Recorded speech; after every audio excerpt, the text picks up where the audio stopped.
கண்மணி அன்போடு காதலன் நான் எழுதும் கடிதமே. மனிதர் உணர்ந்து கொள்ள இது மனித காதல் அல்ல, அதையும் தாண்டி புனிதமானது. மஞ்சுமல் பாய்ஸ் மலையாள திரைப்படத்துல இடம்பெற்ற குணா குகை உண்மையானது இல்லைன்னு தெரிய வந்திருக்கு.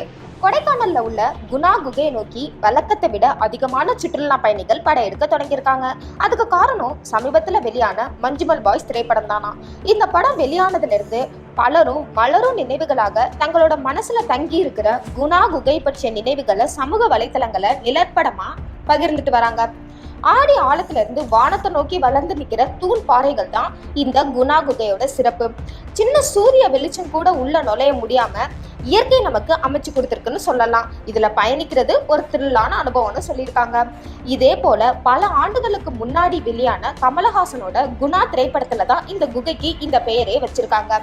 இந்த குகையோட அடிவாரத்துல அமர்ந்துதான் கமலஹாசன் கண்மணி அன்போடு காதலன் நான் எழுது கடிதமே என்ற பாடல் வரிகளை பாடியிருப்பாரு.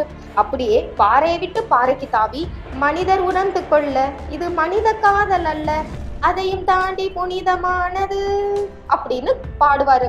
இதனால இந்த காடே அதிரும். ஊரே இந்த குகையை நோக்கி படையெடுக்கிற தருணத்துல ஆலுவா செட் பற்றிய ரகசியம் கசிஞ்சிருக்கு. அந்த காலத்துல இந்த குகை கமலோட கண்ணில் எப்படி பட்டுச்சுன்னே தெரியல. மனித நடமாட்டமே இல்லாத பிரதேசங்கள்ல எல்லாம் குணா படத்தோட படப்பிடிப்பை நடத்தணும். படப்பிடிப்புக்கு சரியான இடத்தை தேடுறதுக்காக நானும் சந்தான பாரதியும் 7 கிலோமீட்டர் அலைஞ்சிருக்கோம். அப்போ சரியான இடம் கிடைக்கல. இன்னும் 1 கிலோமீட்டர் போய் பார்க்கலான்னு போனோம். அங்க ஒரு அருமையான லொகேஷன் கிடைச்சது. 700 அடி பள்ளத்தாக்குல கயிறு கட்டி இறங்கி போக வேண்டி இருந்துச்சுன்னு கமல் மலரும் நினைவுகளை அசை போட்டிருக்காரு. 1991 குணா திரைப்படம் வெளியாச்சு.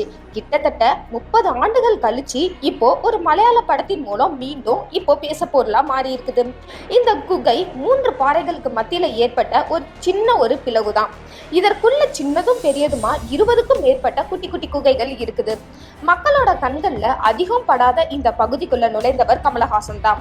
இந்த படத்தோட திரைக்கதை எல்லாம் ரெடி பண்ணி வைத்த பிறகுதான் திடீர்னு ஒரு நாள் சந்தான பாரதி அழைச்சி நீ இந்த படத்தை டைரக்ட் பண்ணணும்னு சொன்னாராம் கமல். அது தனக்கு மிகப்பெரிய வாய்ப்புன்னு சொல்லியிருக்காரு சந்தான பாரதி. எப்படியோ ஒரு குணா அடுத்து மஞ்சுமல் பாய்ஸ் ஆகிய 2 படங்கள் மூலம் சாத்தானோட சமையலறையின் சத்தம் அதிகம் கேட்க தொடங்கியிருக்கு.